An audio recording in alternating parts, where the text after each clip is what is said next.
Pie Jesu Domine, dona eis requiem. Dark greetings and solemn salutations to you all, as we have passed through the most spookiest time of the year and into one of solemn remembrance of those who have gone on before. The veil between our world and the world beyond has grown thin, and it is of death that I wish to speak. Those in the beyond have been calling to me and begged me to answer this simple question. What happened at a Tudor funeral? Funerary culture is highly ritualised, even for those of us in the 21st century who aren't necessarily religious, and it's no different 500 years ago. But while anyone in the Western world knows what a modern funeral is like from years and years of watching them in 3 generations of Spider-Man movies, you might not be familiar with what a Tudor funeral looked like. This is your guide to your required attendance for your next 16th century funeral. And listener beware, you might learn a few things here and there.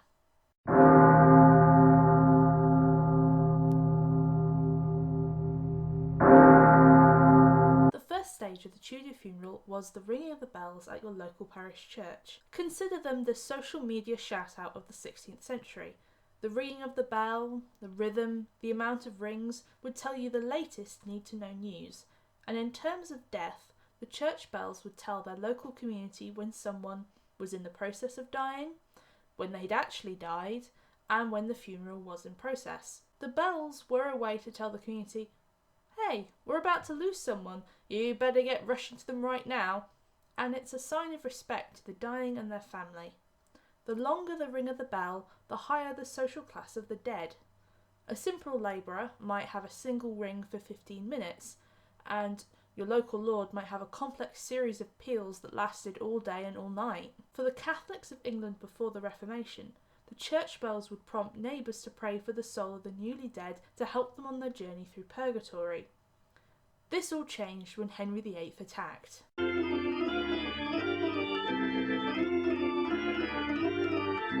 So, let's have a refresher on religion in Tudor England. It's a huge cluster mess. So England was Roman Catholic until Henry VIII split with the church in the 1534 Act of Supremacy, and England became, you could describe it as English Catholic with Henry as the head of the church. His son, Edward VI, made England Protestant, while his older sister Mary switched back to Roman Catholicism. Finally, Henry's last child, Elizabeth, settled England's religion as the weird Protestant Catholic hybrid of the new Anglican Church. This impacts funerals and funerary culture in a big way, as which denomination you follow changes how you see the soul. For Catholics, the soul does not go straight to heaven or straight to hell. Instead, the soul purifies of sin through the travel of the realm of purgatory. For Protestants, faith in God gets you into heaven with no need for anything else, and God's probably already predestined where you go before your birth. And with that, we return to our regularly scheduled programming.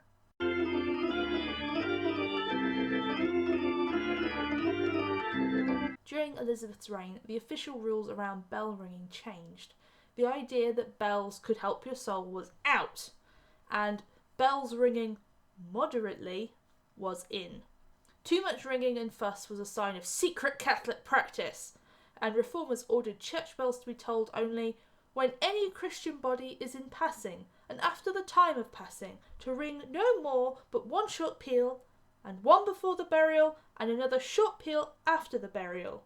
Anything more is superfluous or superstitious. But the idea of ringing a bell to mark the passage of life and of a community's respect for the dead was pretty ingrained in the Tudor mind as the first part of the funeral process.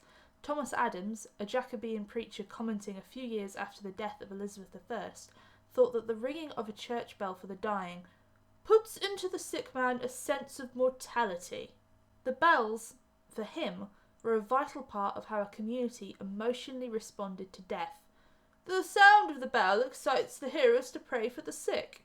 The bell, like a speedy messenger, runs from house to house, from ear to ear, on thy soul's errand, and begs the assistance of their prayers. as the bell hath often rung thee into the temple on earth, so now it rings thee unto the church in heaven, from the militant to the triumphant place.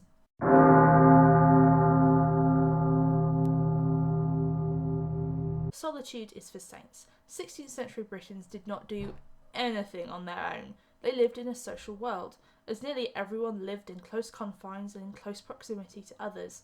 You shared your bedroom with others, your living space, and yes, your death chamber. Like every major life event, death would happen in the presence of friends, family, and other members of your community. Your death chamber would be as packed as a club, with everyone who needed or wanted to be there, rushing over to be there as you died as they heard the parish bell. As you laid there in your deathbed, listening to the prayers of your priest and of your mother's cousin's sister's daughter-in-law from up the road who just feels the urgent need to be there as you died, your immediate thoughts would be how to have a good death. A good death is one where you die with dignity, thinking about your faith and preparing your soul for what would happen next. To die in your sleep or to be in pain was considered very poor form, as it denied your last moments to welcome death and prepare yourself. A good death should be one of acceptance, not of grief. Crying, not wanting to die, being in pain is just going to upset your remaining family and deny that death is part of God's plan for mankind. A good dying Tudor would not wallow in grief and instead prepare themselves for the 5 temptations that would come to them on their deathbed: loss of faith, despair, impatience, vainglory, and avarice.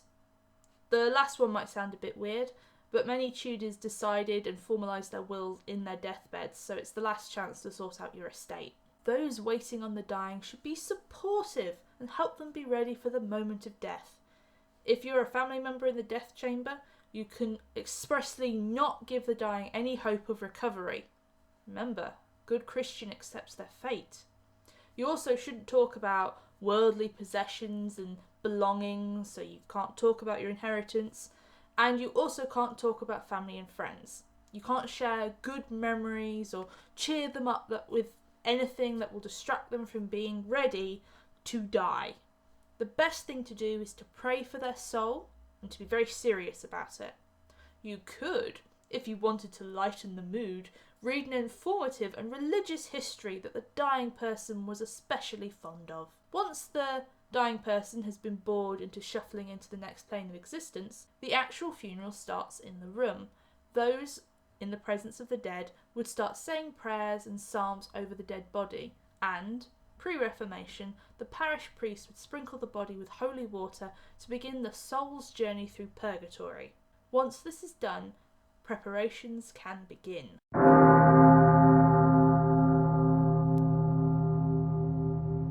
So those in the death chamber would begin to prepare the body. Death, let's face it, it's not an especially sanitary process. The human body, empties itself after death, and there's any number of nasty diseases that killed the average Tudor, so it's a matter of urgency and necessity for a dead body to be sorted out before being buried. The 3 steps to prepare a dead body for funeral and burying are washing, winding, and watching. Washing would be undertaken by female family members, a local midwife, or servants of the family. The body would be cleaned thoroughly in water, removing what had been left behind by the process of death. So blood, pus, vomit, feces, urine, all that would be cleaned away. There's obvious reasons why it's a good idea to remove anything that would smell or infect the rest of the family, but it was also believed that cleansing the body let the dead lie easily in their graves. Winding was the process where the body was wrapped tightly with a burial shroud. People are not buried in coffins in the 16th century, not unless you're super rich and have a private vault, so dead bodies are wrapped in cloth for the grave. It was vital for every person to have a covering for burial. Only base animals are buried naked. For the very poor, the parish might provide a charity burial shroud, or the bedsheets you died in would do in a pinch. Everyone else would normally buy a ready-made one, with some people having brought them when they were very young and healthy, so they could have them as a constant reminder of the inevitability of death. Babies would be buried in their christening sheets, and women who died in childbirth would have their deceased infants placed in their arms. The family would take a burial sheet, wind it around the body, wrap it tightly with flowers and herbs. Evergreen herbs like rosemary were favoured. You can get them any time of the year. Rosemary is a symbol of remembrance, and the smell's strong enough to cover up the smell of corpse. For the super rich, the 1%ers of Tudor England, there might be an extra step in the process: embalming. In the 21st century, embalming's a fairly normal part of our funeral process, but in the 16th, embalming's very rare and it's very expensive. It was only needed by the highest members of the aristocracy, as their bodies would travel in a heraldic procession to their tombs and crypts and vaults of their family line for about a month of preparation and travel. No one wants to attend the funeral of the guy whose body's been out in the open, unpreserved, for weeks on end. Things are definitely a bit squishy by that point. The final step of the pre-funerary process is watching. Watching a corpse was a custom practiced by rich and poor alike. Francis Tate, writing in 1600, describes the process in detail.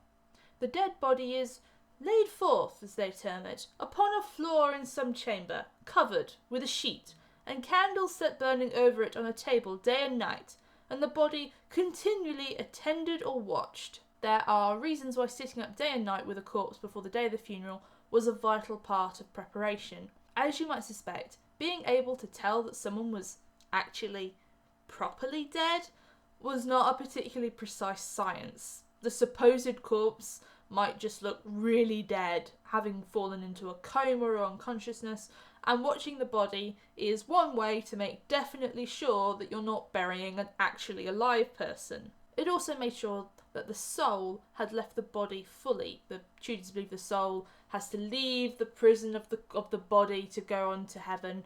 So it gives the living time to check that the soul's gone, it's not tried to take anyone, it's not haunting around the place before it's escaped out the window to the afterlife.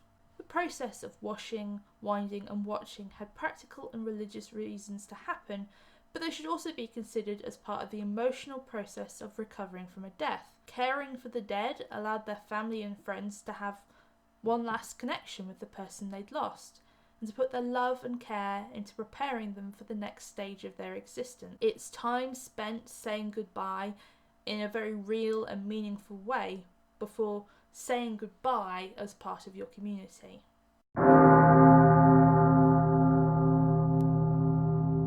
Tudor funerals happen very quickly. Christian burials in the now can take at least 2 weeks to arrange and organise, but during the 16th century they had a time frame more similar to a Jewish or Muslim funeral. Tudor funerals happened at most 2 or 3 days after death. They wanted to get bodies in the ground as soon as possible. A study of Yorkshire parishes in the mid-Stuart period, so a little after the 16th century but indicative of funeral tradition, shows that 95% of the dead were buried within 2 days, with 41% of that first group being buried on the day of their death. That was normally women who died during childbirth, but there are other examples. A particularly extreme example would be Christopher of Dagenham in 1606. A humble cobbler by trade, he was buried only 4 hours after his death, leading to a complaint by a neighbour that he was buried too quickly, without any tolling of a bell or any duty done by the minister. Obviously, there's a real practical need to have dead bodies buried quickly. Infectious disease could wreck a community, and there were limited means to stop a dead body from going off. Dead bodies start to smell ripe pretty soon. There's a particular case in 1631 that really demonstrates the need to get a body out the house as soon as possible. Mrs. Horseman of Wheatley died in January, and her family decided to have her laid out for several days in the house until she began to smell so strong that they could not endure her in the house, whereupon on Monday night they drew her corpse in her coffin out into the garden, and the next morning drew her into the parlour again, and continued this course until Wednesday. So, Grandma needs to stop decomposing in the living room and to be in the ground before a dangerous miasma builds up. On the day of the funeral, a bier with a coffin would be carried by men in the community to the home of the deceased. A coffin you're probably familiar with, but a bier was the carried frame that the coffin rests on. A metal frame would support a funerary cloth over this. This frame is called a hearse, the term not yet having the modern meaning. These items would belong to your local parish church, so they were reusable community items that ensured the same level of care could be had from the destitute and homeless to the local doctor or lawyer. Your guild or family might have items with a heraldic badge to use for a funeral, as one last show of the community you had belonged to in life, carrying you with respect to the world beyond. The body, in the funeral shroud, would be carried out to be placed in the coffin. This was often done by servants, who had attended to the body of the deceased in life, or other social peers that had an intimate connection with the dead. While those carrying the bier were people who normally did it professionally, those carrying the funerary cloth, the pall, off the ground, were chosen as a sign of honour and respect. The pall-bearers should be of equivalent social rank to the dead, normally their friends and family. Women would bear the pall for other women, and men would do the same for men. The body, lying in the coffin, resting on a bier, would be carried in a procession to the church. The priest would walk ahead of the bier, leading the funeral and prayers for the dead. The principal mourners would walk in their state and finery, if they could afford it, with servants, kin and friends, coming ahead of the corpse and the pallbearers. I've read a few books claiming that parents didn't attend funerals for their children, or that husbands and wives didn't attend the funerals of their spouses, but I've not found any specific evidence that suggests it was actually a Tudor custom. What is evident is that the funeral procession was a big deal. It's the last chance for the community to say goodbye to someone, and it's the last chance for the family to show their status in the social hierarchy. And, of course, the rich and socially connected used funerals to their full hierarchical advantage. I've said it before, and I'll say it again, but every aspect of life in Tudor England existed to reconfirm social hierarchy. Nothing says how powerful you are than a heraldic funeral procession that took weeks to prepare and carry out. The funeral procession of a gentleman required, and it's a pretty long list, so strap in, 2 conductors with black staves, poor men in gowns, servants to gentlemen, esquires, knights, etc., the standard, servants of the defunct, gentlemen and gentlemen of the kindred, doctors of physic, divines, and doctors of divinity, esquires, knights, and baronets, noblemen's younger sons, noblemen, a trumpet, the guidon, the mourning horse, the minister who buries the corpse, the pennon, the helm, the crest, gauntlet and spurs, the sword and target, the coat of arms, the corpse, borne by men in gowns, the pall supported by 2 baronets. As the body arrives in church, it would have been decorated and ready for the funeral mass. The church would be covered in black cloth, which is a property of the church and provided by them, but your guild or heralds for your family might provide one decorated with the symbols of your trade or your family line. The principal mourners would walk with the coffin to the altar and leave alms for the soul of the dead, pre-Reformation. Following this, the ceremony would take place. A Catholic funeral mass or the service in the Protestant Book of Common Prayer, post-Reformation. After this, the body is taken to the churchyard to their grave. The grave has been prepared before the funeral, with the priest making the sign of the cross over it, and grave diggers digging out the shape of a cross the length and breadth of the deceased. The body is lowered into the ground, now out that shared coffin, as the priest says the words of absolution. Earth is cast in the shape of the cross, as the soul is commended to God. Earth to earth, ashes to ashes, dust to dust, and the grave is closed. Of course, the rich, the social elites, they have a much more complicated process. The common funeral could be done in less than an hour, but the services of the noble-born could last 2 days. On the day of death you have placebo and dirge, said for the mercy of the soul, anticipating resurrection in paradise. The next day, up to 3 masses or sermons. One for Our Lady, one for the Trinity, and a mass of requiem, before you actually get to the business of a funeral. After all, if you can't show off your wealth and status enough while you're alive, then there's always after you're dead.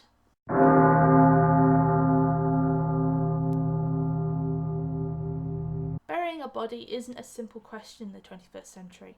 There are so many places or ways to remember someone.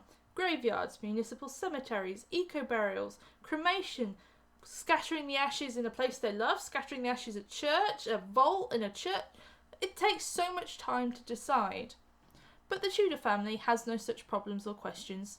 There's nothing to discuss. Your body would be buried in the churchyard of your parish church. The only question mark would be if there were dubious circumstances surrounding a death, like suicide or religious excommunication. Pre-Reformation, it was believed that where you were buried would affect how your soul journeyed through purgatory. The closer to church, the closer to God. Post-Reformation, it's popish wickedness to believe that on earth all ground is holier than another. Wheresoever we be buried, we are buried in the Lord's earth. That said, there is still social snobbery over one's eternal resting place. There were simply places that were better. It's better to be near the church than to be out and over by the fence or the gates. And people like to be buried in family plots or close to their valuable social connections to keep up their social circle even after death.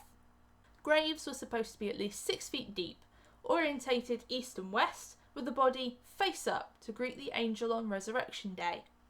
In a way that would seem kind of weird to us, all graves were unmarked. Tudor graveyards didn't have gravestones or any markers, and permanent tombstones only became common after the 18th century. There are 2 main reasons for this. For a start, graves are reused. There's only a certain amount of space in a churchyard, so bodies would either be dug up after a space of time and the bones taken out to a separate location, or bodies are just stacked like 6-7 deep on top of each other. And aside from that, the churchyard is a valuable piece of real estate. It's a piece of public space at the centre of the community. It's a social hub, a place for markets, dances, plays and other public events. It's hard to do any of that if you're constantly tripping up over gravestones. For the local lord, burial in the church itself was a mark of high society. According to church law, no one's meant to be buried inside a church, but if you could pay the fee to dig up the floor, disrupt the working life of the church and repair what you'd done, then, well, the rules are for other people. Churches could be memorials of powerful family lines, with elaborate crypts and tombs standing as permanent displays of lineage and status. Opinions on these were split. Edward Coke saw them as the last work of charity that can be done for the deceased, while John Donne saw them as merely the natural consequence of pride. In any case, these types of funerary monuments disrupted the function of a church as workmen trooped back and forward, broke open the floor, cracked open tombs, and behaved generally as any group of builders are likely to. It was said that uncovered graves were as common as ill-tended churchyards, as many families just couldn't be bothered to pay all the money needed to get the job finished. The smell inside a Tudor church would always have the underlying odour of decaying bodies.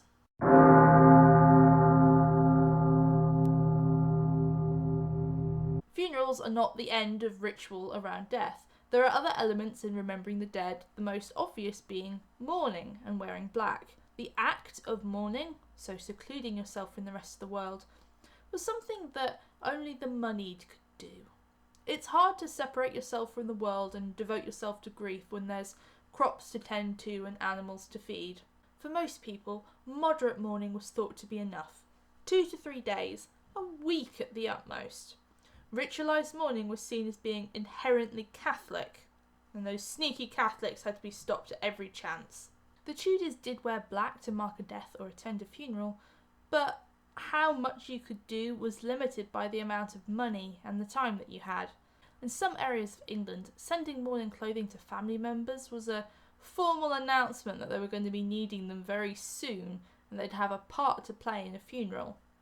After all, mourning robes would tell onlookers who was part of the deceased family and, more importantly, their social rank. Clearly, a family that could buy all black clothing, black hairpins, black stockings, black hoods, black ruffs, black everything, was just more socially distinguished than others in the parish. And remember that the Tudor family doesn't just mean those who are related by blood. It also included their dependents and servants. George Scott of Chigwell's will of 1588 ordered his estate to purchase black coats for all his servants, and Edward Hubbard's will ordered, "To every manservant that I have, black coats being at my burial, and such mourning gowns as my executor shall think fit." But this is a custom of the wealthy.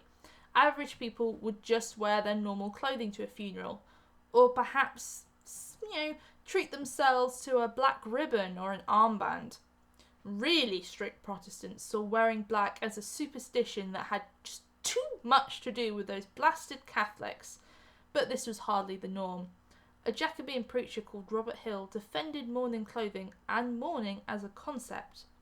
In Hill's words, mourning is important in 6 key points. 1.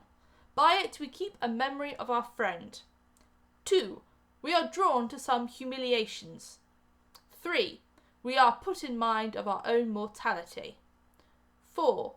It argues his love that bestows it upon us. 5. By this means many poor are clothed.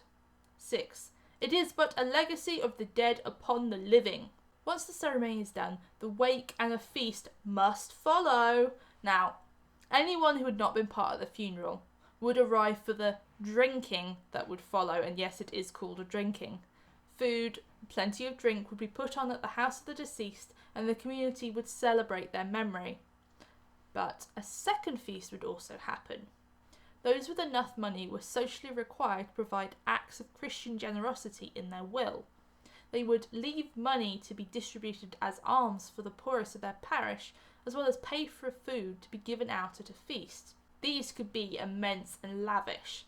Sir Nicholas Bacon in 1579 left £193, 6 shillings, 8 pence, which is about 40,000 in modern money, to be given as alms and to buy food for the poor of his parish. Francis Jobson in 1572 left enough money to satisfy the needs of over 1,200 people in his community. More often, people left a little by to give something back. Men like John Barnaby in 1563, who provided "to have bread, cheese, or other victual and good drink sufficient." Before the Reformation, it was believed that this charity would benefit the soul in purgatory, but it continued as a tradition past that point.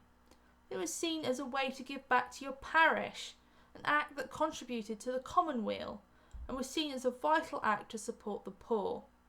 It was the last surviving part of the dead in their community.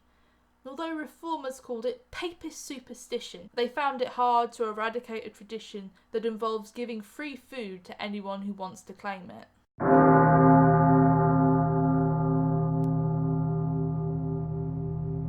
Four years ago, my father died. In the span of 10 months, a tumour in his bowel spread throughout his abdomen until his body just couldn't take it anymore. I spent the last year of his life along with our family, caring for him. It's a wound that's still pretty raw, but what I found perhaps the most hurtful was how socially isolating going through grief and death is in the modern world. It felt like I had this shadow over me, that death was following me and people didn't want to engage with me. They could see it was there. They would say how sorry they were for my loss, but it was just this phrase to fill the conversation because they had no idea how to speak to me. That shadow of death frightened them. They had no idea how to deal with it.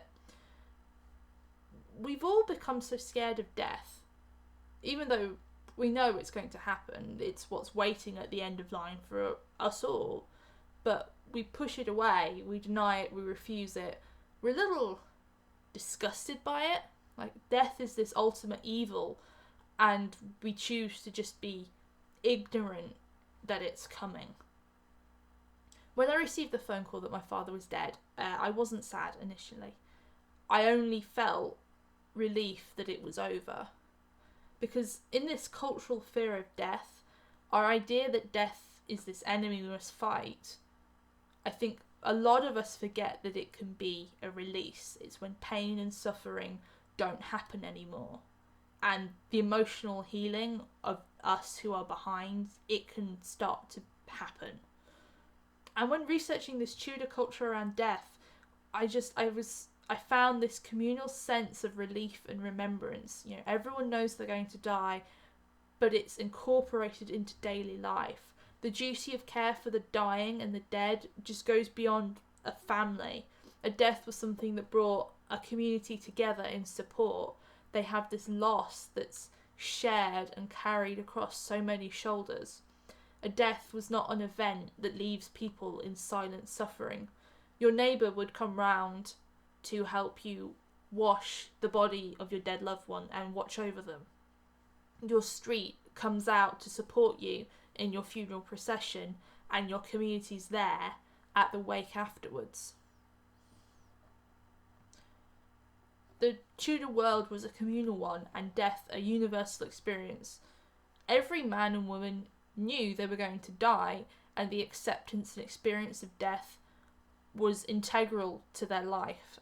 And looking at this ritual of death, one that started even before the death, so while someone is dying, I can't help but see something that's missing from the now.